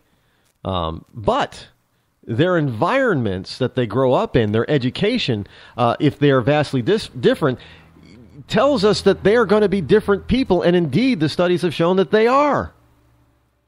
One is going to look at the world, maybe and be very nice, very humble. And the other one, because of how he grew up, maybe grew up in a household not as loving or caring. And they're going to be much harder, much more brutal, maybe even turn to crime. And then we find that twins that grow up together, we find that, they both turn out to be, either on the nice side, the good side, or they both turn out to be on the bad side. So it's just, welcome back, folks. Welcome back. This is, I'm still your lovable host, L. Rod, sitting here in the, firmly ensconced in the Freedom Throne. And for those of you who don't know, the Freedom Throne in the Bunkerized home studio is the chair that I sit in when I do the show. And the microphone that I broadcast with is the Freedom mic. So there's a lot of stuff that you're going to learn as you listen and pay attention to the show, that you're going to learn about me and this show. I can't just tell you everything about it in the first episode. So this is also a type of program that you're not going to get the full breadth and width of who I am, what I'm trying to tell you, what I'm trying to teach you, and what I'm trying to inform you of, until you've listened to the program on at least 3 times a week for the next month. It's going to take you that long to get ramped up. I hate to, but this is an ongoing learning process, folks. It's not one show I get everything I need and then you run off for a week or two. Now, there's stuff here that I'm going to give you every single night, Monday through Friday. And I know that's kind of a disadvantage for a couple of our syndicators, or They have limited schedules, so they may only have us running on the weekend. But that's another thing. I am on the air now 7 days a week. Not live, but this program is on the air somewhere 7 days a week.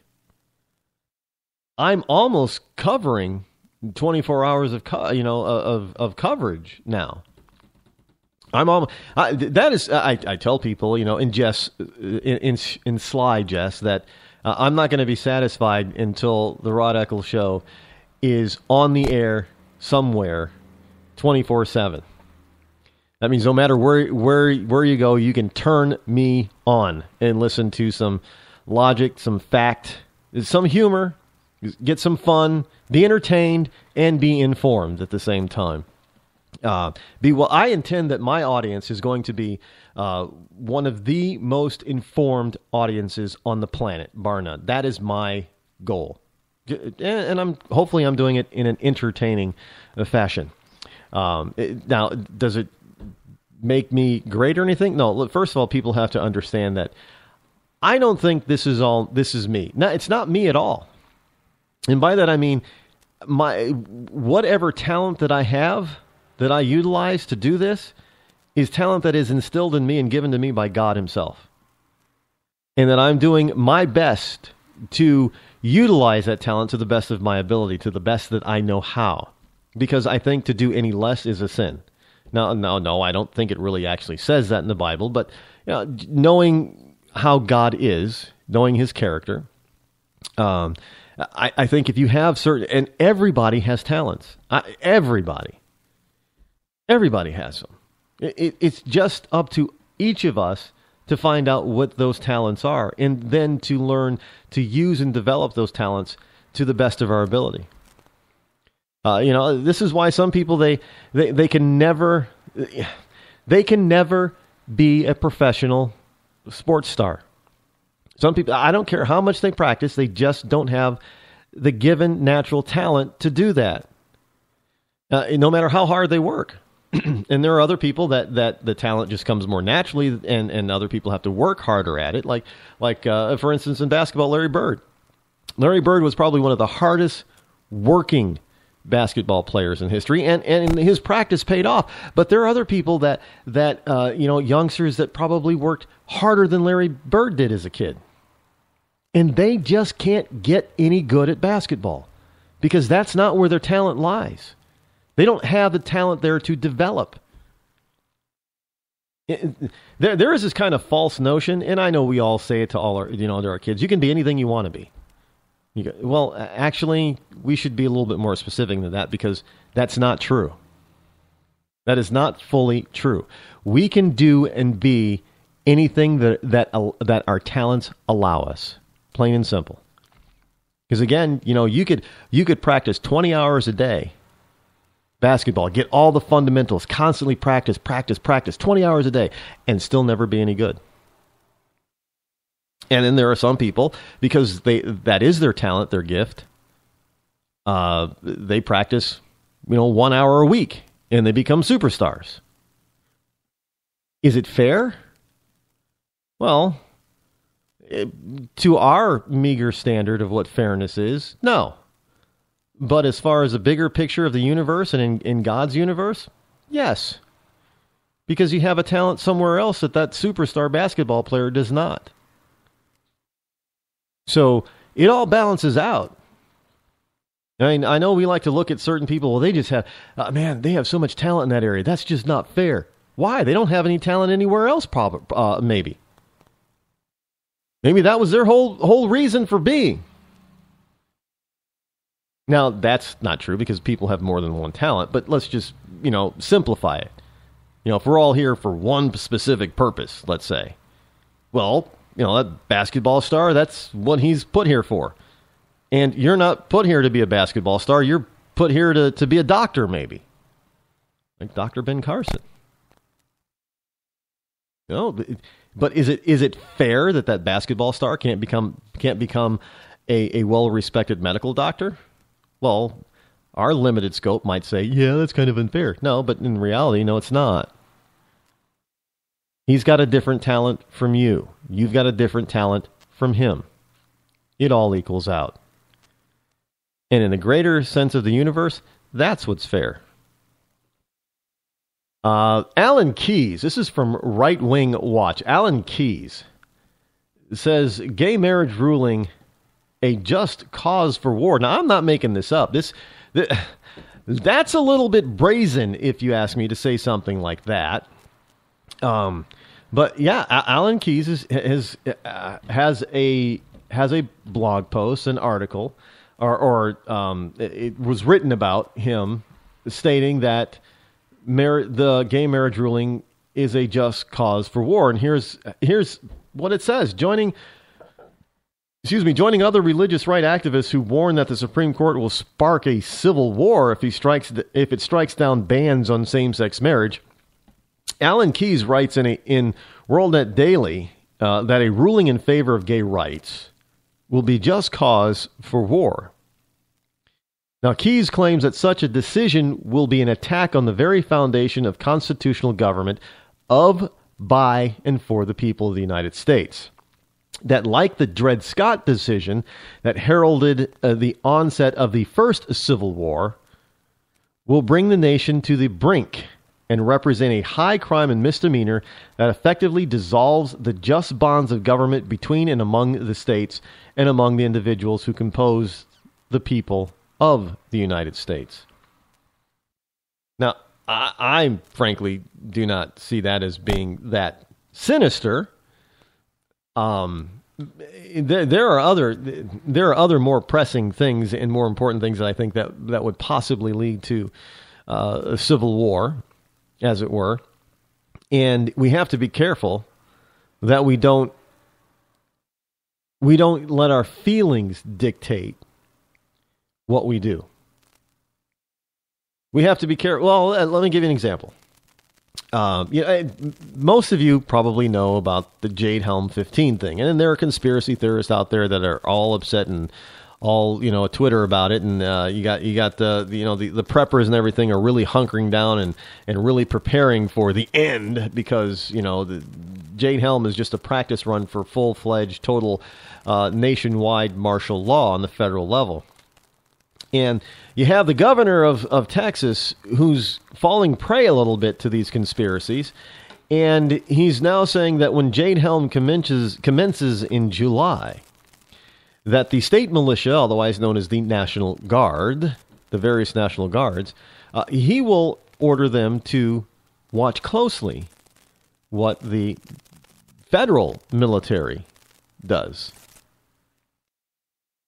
And I'm thinking, well, this, you get some conspiracy theorist who happens to be serving in the National Guard, and he could fire upon, our regular military, and that could spark some sort of civil skirmish.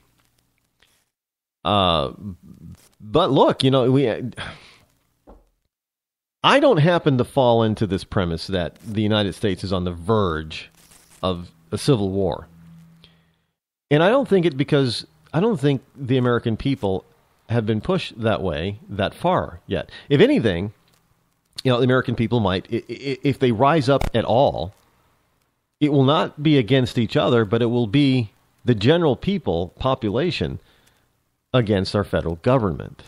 And we see some governors taking a stand against the federal government and not implementing certain things that the federal government is telling them that they have to implement within the state, and they're going against the federal government in certain states and changing some of their laws that fly in the face of federal law. And the glaring example is marijuana and cannabis. We have states that have pretty much fully legalized it for either medical use or for even personal use. And the federal government says no, it doesn't matter. Anybody, it's still a federal crime. But yet you have people within the states that are fully in open defiance of the federal law, and the federal government hasn't taken any action yet. And indeed, the federal government has been put on notice, especially from many sheriffs around the country in these states that are saying, "Yeah, no, you don't come into my county unless I give you permission, and you got to tell me exactly why you're coming here. And if you're coming here for marijuana related issues, leave your guns at the border along with your badges because it's not going to happen. Again, the local government, you have to understand, Tip O'Neill was absolutely correct when he said all politics is local. It really depends on how strong the stronger your most local government is, the more your freedoms and rights are going to be protected. Quite simple. If you get down to the county and municipal level and you have mayors and county commissioners and sheriffs who will stand up to the Fed, they'll even stand up to the state, you've got some protection there within that area. And if you've got a governor that's standing up, you've got even more protection. So it's local. Local's important. We focus sometimes way too much on the federal level.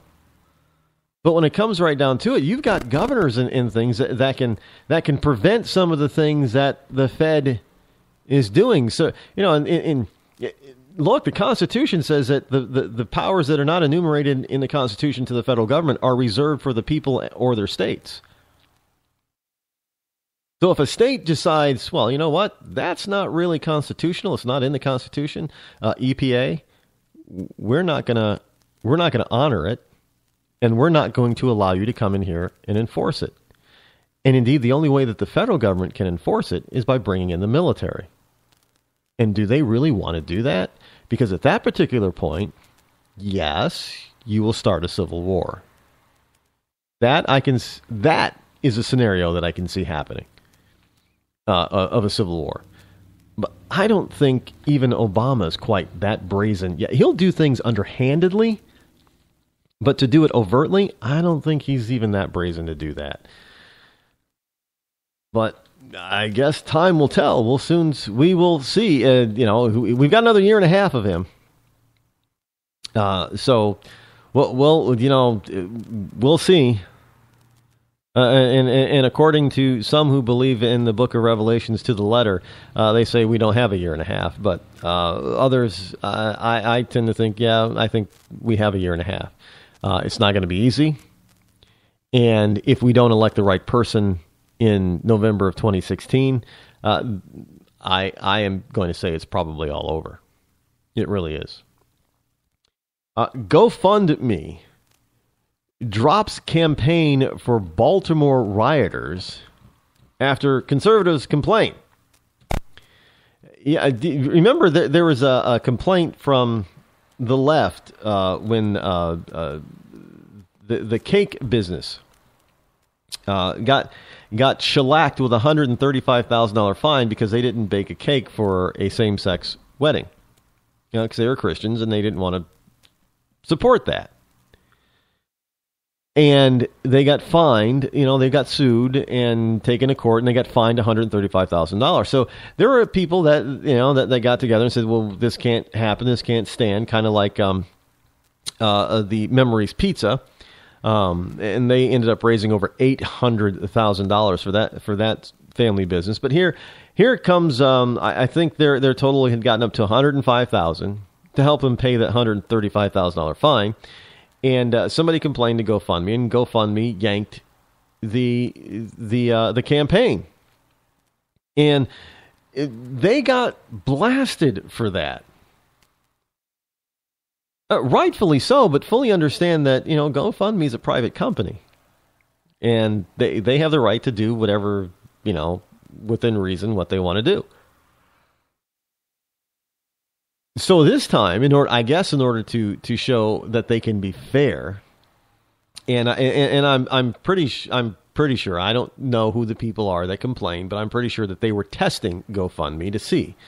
And GoFundMe removed a crowdfunding campaign on behalf of jailed Baltimore rioters yesterday, a day after conservatives began complaining about the effort. Now, Greg Scott, Vice President of Media Communications for Alliance Defending Freedom, said he first contacted the company Saturday about the rioters' crowdfunding campaign. Now, his Twitter post decried the campaign were picked up by conservative radio talk show host Dana Loesch, Loesch, and Gateway pundit blogger Jim Hoft. And we first started poking GoFundMe yesterday by contacting the site directly and then via a series of tweets, said Mr. Scott. The purpose has really been either to expose the hypocrisy of GoFundMe for blocking campaigns for our clients to see if they stay consistent. Now, the point is will they be consistent after all eyes are off of them? And they're probably out there saying, well, geez, we got to be careful because, we've already been hit hard by the public with our stance on the on the cake business. So now we're going to have to act like we're fair. Now, I don't see the fairness there. I mean, you're talking about a GoFundMe campaign for criminality, defending criminal charges. Look, I know the Clintons had a huge legal defense fund. Well, they needed it. They got themselves Billy Boy got himself in some serious hot water back when he was president, and they didn't have that kind of money at the time. They do now, but they didn't then. And they had a huge legal. I mean, people can donate to whomever they want. I don't see in it. I look at it this way: if you want to defend somebody or donate to somebody, no matter what that cause is, and I might even think it's absolutely totally reprehensible, you have the right to support them if you want, if that's what you freely want to do. This is the United States of America. We have to understand that we take the good, the bad, the ugly, what we love and what we hate. It's all equal. Because what I love, somebody else hates. What somebody else loves, I may hate. I know hate's a strong word, but you get the picture. There may be things that I support that somebody else doesn't support. And there may be things that they support that I do not support. So who gets to have the fair, quote unquote, ruling of, what should be allowed and what shouldn't? We as a society cannot make those determinations. We can decide what type of society that we want to have and be just about it, but we cannot dictate what other people really do, because they can do the same thing to us. And are you going to like it? I don't think so. We're out of time for today, folks. We'll be back here tomorrow. Same bat time, same bat channel. Until then, be safe out there. I'm Rod Eccles. I'm out.